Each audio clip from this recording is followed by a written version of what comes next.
para sa ating panalangin na magmulakan ng Kristo.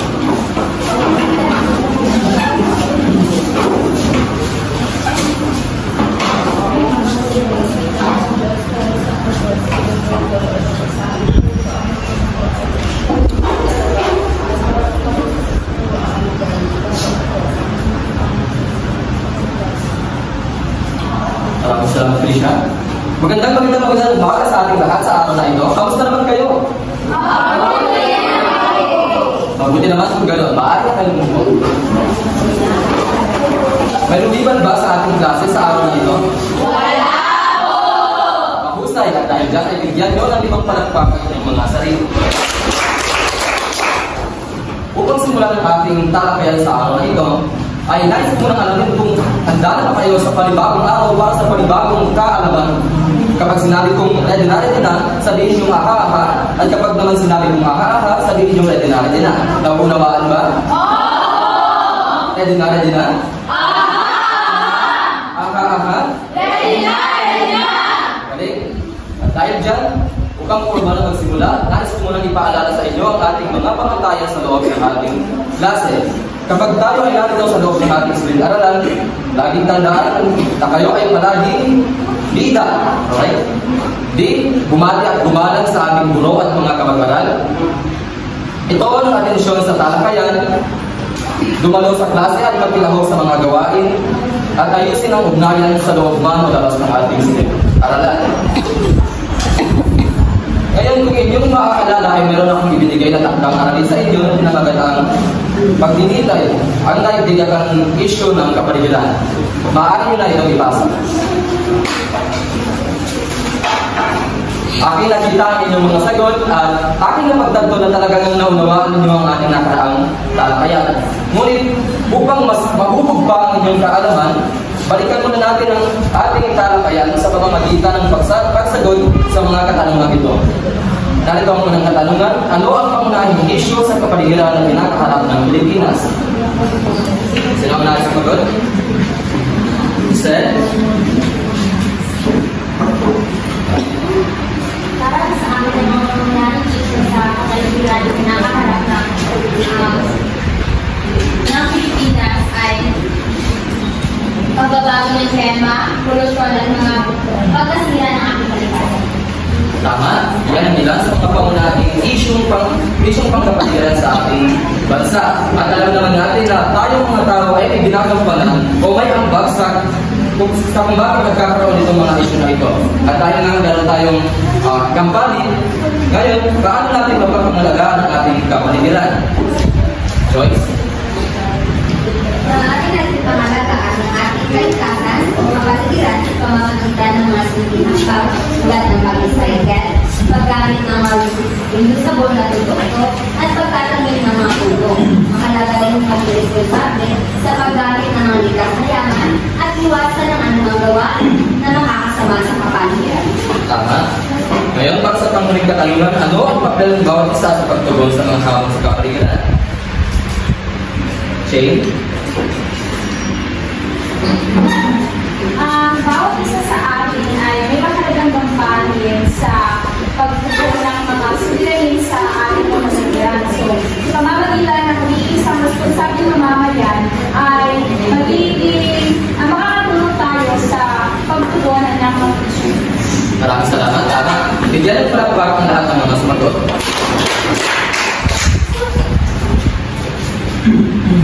Magandang araw sa inyo lahat. Ngayon naman, magkakaroon tayo ng isang gawain na magbibigay ng unang kaalaman sa inyo sa ating tatalakayin ng bagong paksa. So, ito ay tatawagin natin ang pink susuri. Bali, magpapakita ko sa inyo mga larawan at susuriin nyo ito para masagutan ang ating mga katanungan ngayon. Handa na bang lahat?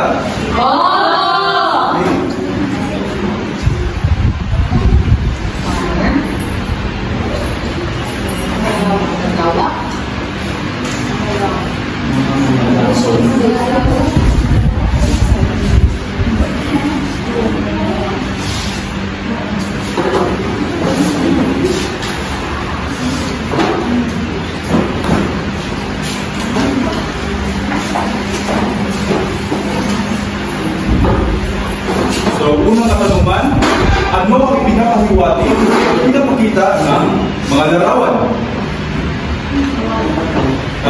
Don? Para sa akin, ang pinatakasan ng mga larawan ay ang mga manggagawa. So tama. Ang nilalarawan ng ilustrasyon ay mga manggagawang Pilipino. Ikalawang katanungan, pamilyar ba kayo sa mga sitwasyon na nasa larawan? Rachel? Yes, po, pamilyar ako sa mga larawan. Gaya na lang ng guro. Dahil ito ay, meron tayo ito sa ating klase. Mayroon ng security guard na makikita sa quality na ating. Okay, tama. So, ang bawat manggagawa na ito ay may tinatangay ng katangian. Ang halimbawa ng mga katangian na ito ay dedikasyon, katatagan, at kasibagan sa kanilang trabaho. So, bali kahit gaano kahirap ang dinaranas ng ating mga manggagawa ay nagsusumika pa rin sila para sa kanilang pamilya at syempre para sa ating komunidad. So, sa tingin nyo, bakit nga ba mahalaga ang mga manggagawang ito sa ating komunidad? Diga?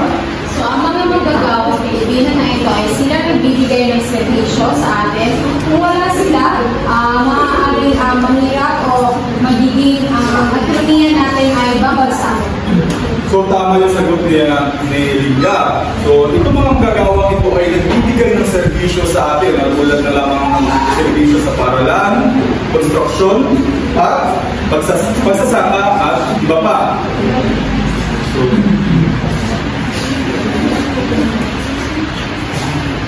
magaling at natapos ninyo ang ating mga kaunang gawain. Ngayon ay hati ko kayo sa limang grupo. Ito, unang grupo, pangalawang grupo, pangatlo, pang-apat at pang-lima.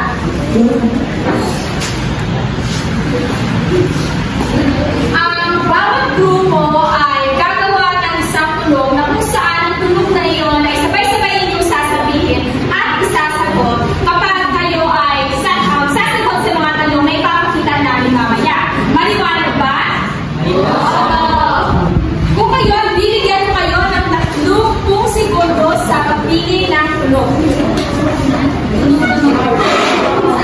Maaaring kumamit kayo ng mga tulong ng hayo.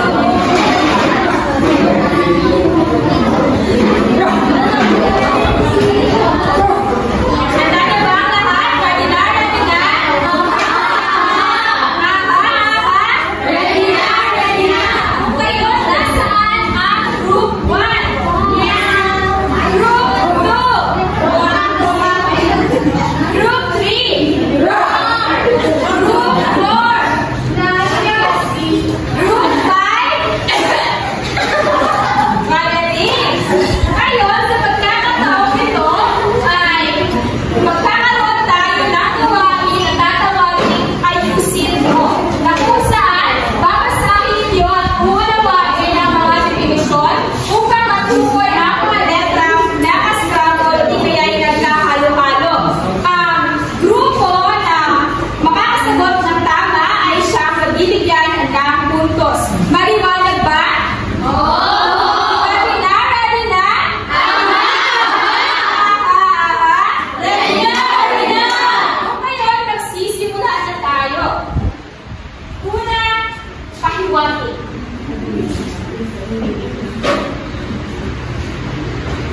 Basahin.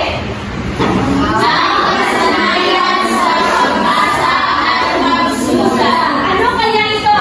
Okay? Tama? Tama. Kung kayo may isang puntos ang pangalawang grupo. Pangalawang salita. Sabay-sabay natin basahin. Sa iba't ibang sitwasyon. Sige. Tingnan natin. Pangalawang puntos para sa pangalawang grupo. Pangatlo. Sabay-sabay natin basahin.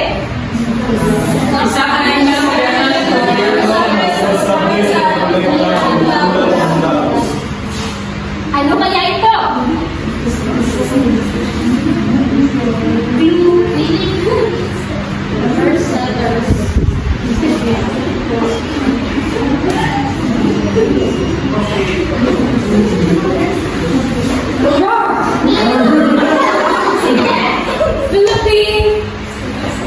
statistics, authority. Tingnan nyo natin.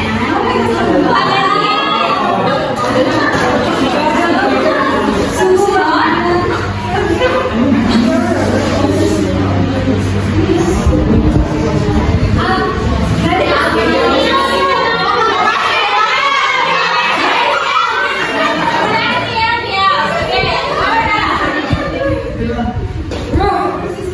Basahin mo na yung yung definition. Bago sa pinaksaman, Hindi na nagtatrabaho sa ibang bansa. Overseas working worker. tingnan natin kung tama nga ba.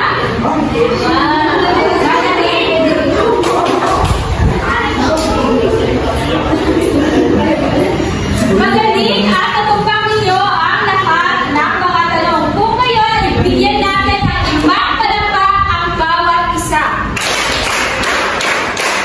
Ngayon, upang mas malalim pa ang inyong pagtunawan, maging handa kayo sa ating talakayan, ay magkakaroon tayo ng isa pang gawain at tatawagin natin hula salita, na kung saan susuriin yung mabuti ang mga ipapakita palawan upang mag-isaayos ang mga letra at mabuo ang pinakalat na salita.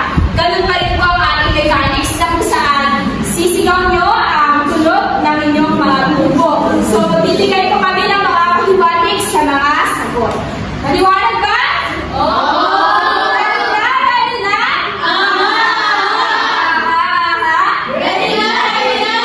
Ngayon, magsisimula na tayo.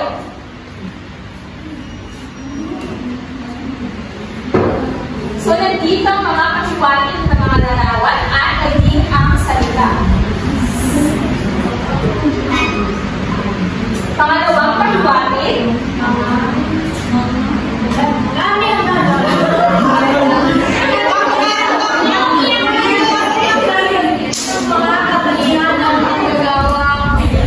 Tingnan nga natin. Magaling! Bigyan natin ng ibang palakpak si Jeanette.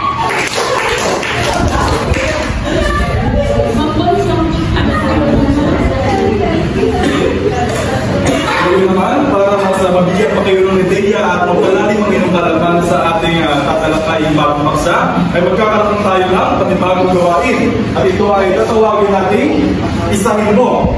Bali magpapakita ako ng tatlong salita at tutukuyin ninyo kung saan konsepto nakatangian ng mga manggagawang Pilipino ito nakapaloob. Handa na bang lahat?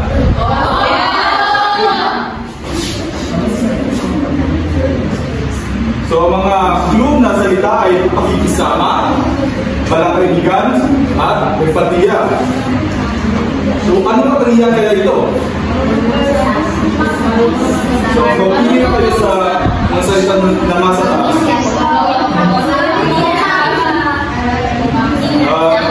Giselle? Marunong mag-isama, tama nga ba? Tama! Sunod, pagkaangkop, kultura at interaksyon. Anong katangian kaya ito? Jeanette?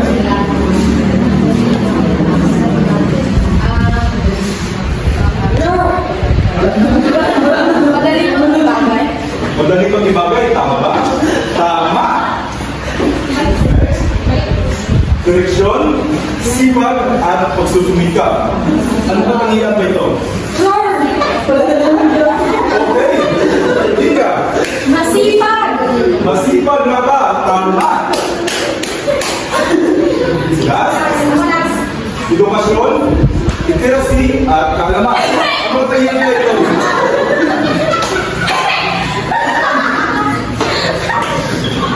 Okay, good that?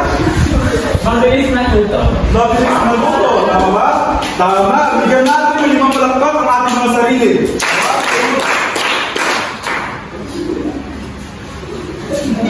Batid po, handa na kayo sa ating magiging talakayan. Pag sasabihin ko, ready na, ano ang sagot? Ready na! Ready na! Pero bago tayo magsimula ng ating formal na talakayan, hinahanyakan ko ang lahat na basahin ang ating mga layunin.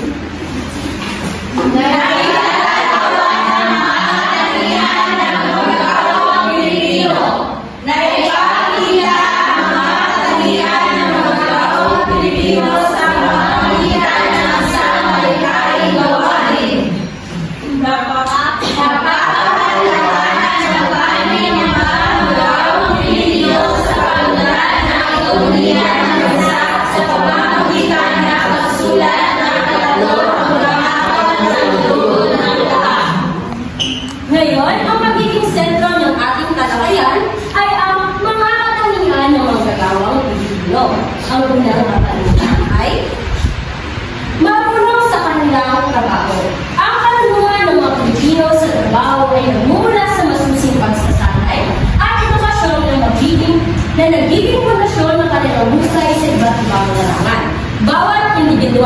manggagawang Pilipino ay may kasanayan sa kanilang trabaho.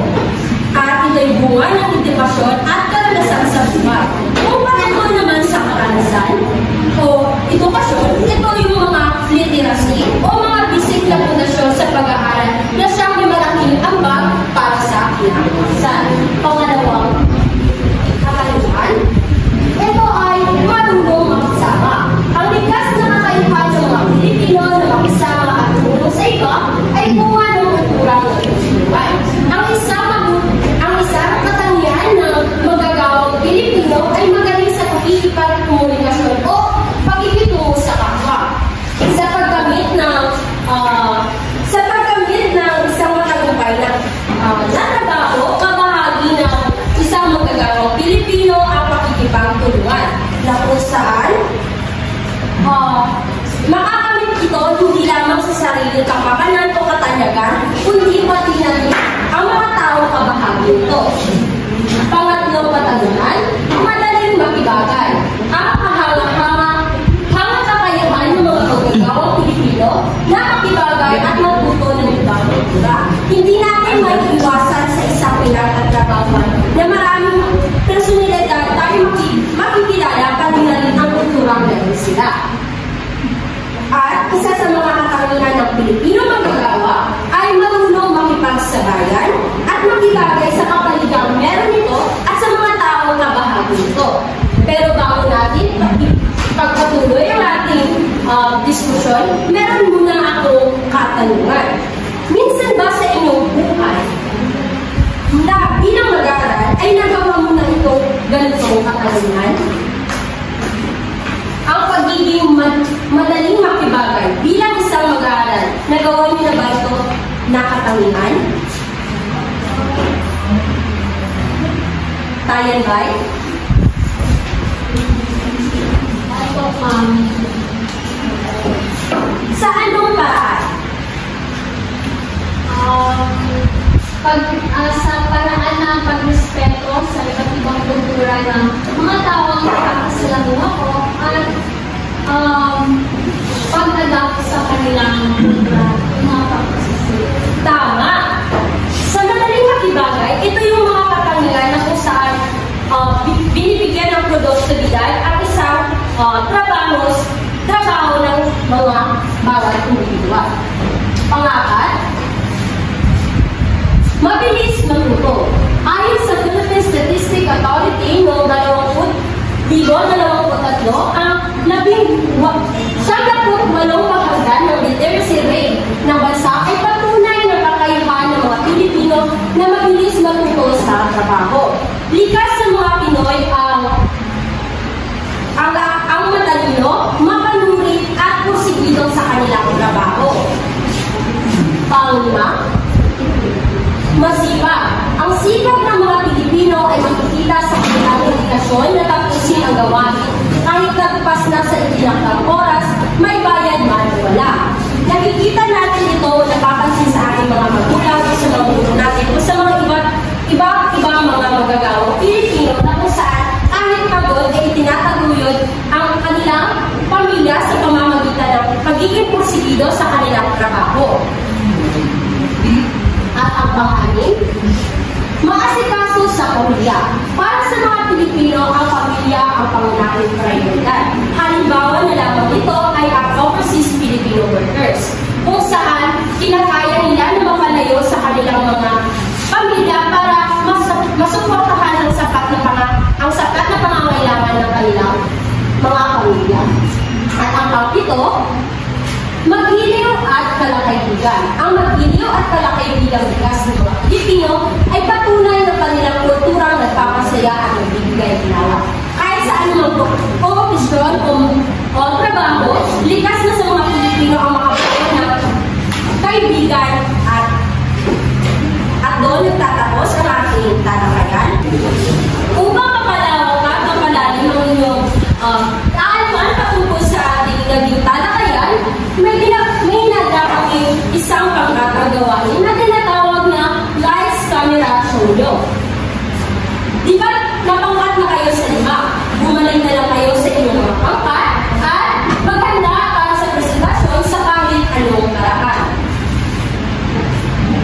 pangkat? Sa unang pangkat, marunong sa kanilang trabaho. Ang magiging tema ng inyong presentasyon ay ang pagsasanay at edukasyon. Pangalawang pangkat, marunong makisama. At ang tema ng inyong presentasyon ay pagtutulungan at pakikisama. Pangatlong pangkat, madaling makibagay. At ang tema naman ay adaptability sa ibang kultura. At ang pang-apat ay mabilis matuto. At ang tema naman ay patuloy na pagkatuto. At ang pang-limang pangkat ay masikap. Ang tema naman ito ay dedikasyon at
power.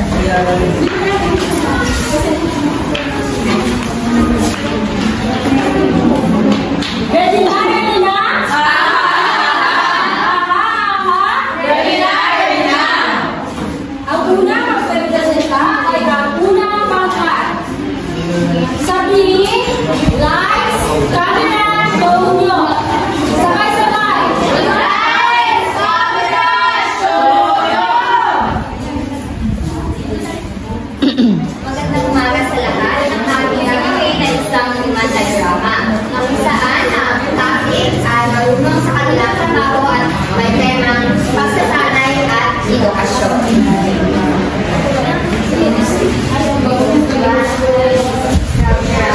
Action! Pero ma, what can I do for you? Oh, okay. Yes.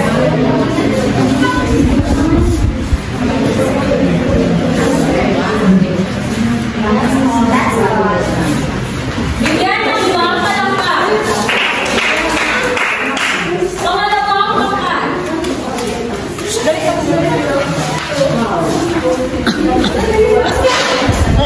Sabay-sabay sabihin. Light, camera, show! Lakas ng bayan. Sa bawat gawain, tayo'y nagkakaisa. Tulong-tulong lagi, walang iniwan pa. Sa hirap at ginhawa, may damay at alka. Pag-iisa may susi, sabay malinamay ang bigyan ng ibang palangka. Pangatlong pangkat.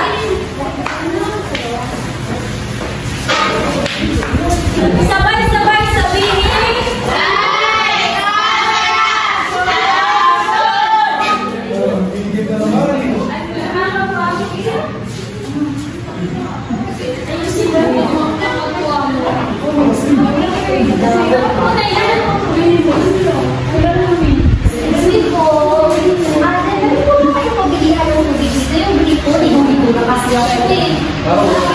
Wala yun dito.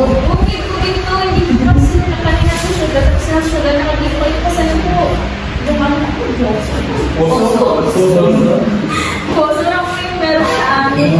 Talaga? Malinis naman po ito. Gusto mo ba? Marami ka, suwan kita. Ganito? Dito gawin mo. Hawakan mo dito. Tapos,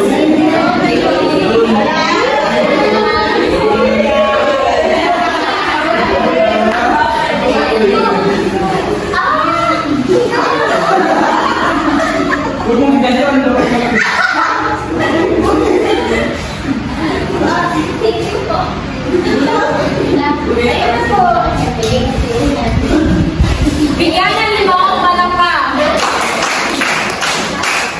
Ngayon, ang pang-apat na pangkat.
Nang mahigit sa 8 oras araw-araw upang matiyak na matapos ang kanyang mga gawain at nakapagbigay ng magandang buhay sa kanyang pamilya. Ano katangian ang kanilang pinapakita? Ano ang tamang sagot? Sino ang makapagbigay ng tamang sagot? Tama ba si Giselle? Tingnan natin. Tama! Dedikasyon at sipag. Dahil si Jose ay nagsisikap na magtrabaho para sa kanyang pamilya. Para sa isunod na senaryo, itong ibasa,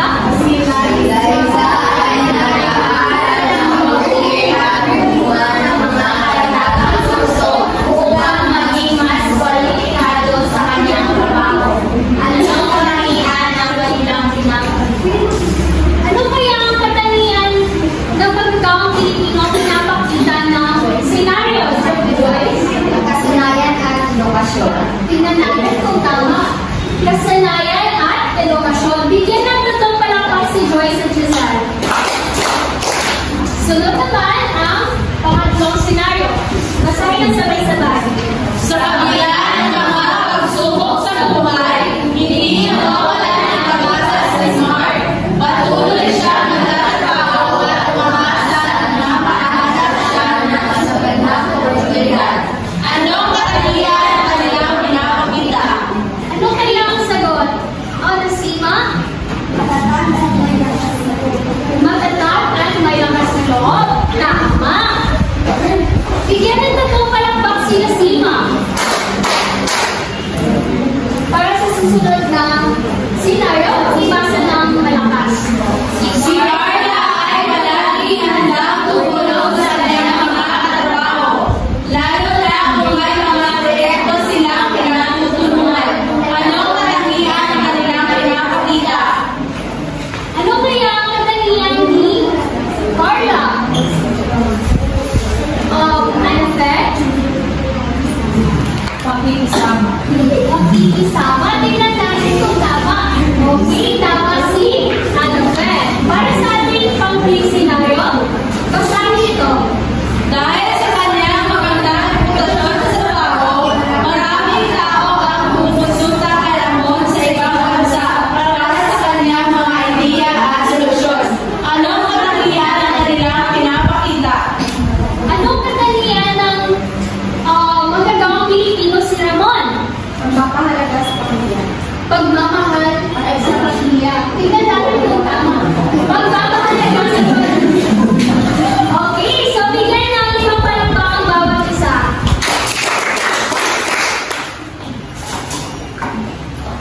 Patungkol sa ating talakayan.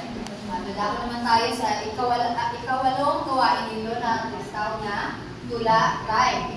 Ngayon, ang gagawin ninyo dito ay gumawa kayo ng isang tula na may 3 hanggang 4 na tagutod na nagpapakita ng mga gampanin ng mga gagawang Pilipino sa pagpunod ng ekonomiya ng bansa. Ang ikalawa ay ibibigay nyo naman ang inyong mga saloobin sa mga kapangihan at sakripisyo ng mga Pilipino sa kanilang mga trabaho.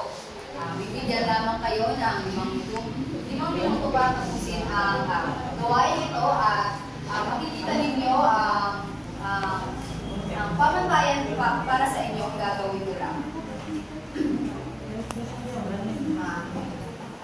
Sa nilalaman, dapat ang inyong gagawin tula ay malinaw at tiyak ang mga gampanin ng mga gagawang Pilipino. So, pagdating sa istruktura naman, dapat may malinaw na daloy at organisado at sa pagkamalikhain, dapat ito ay original at malikhain sa pagsasagawa ng tema.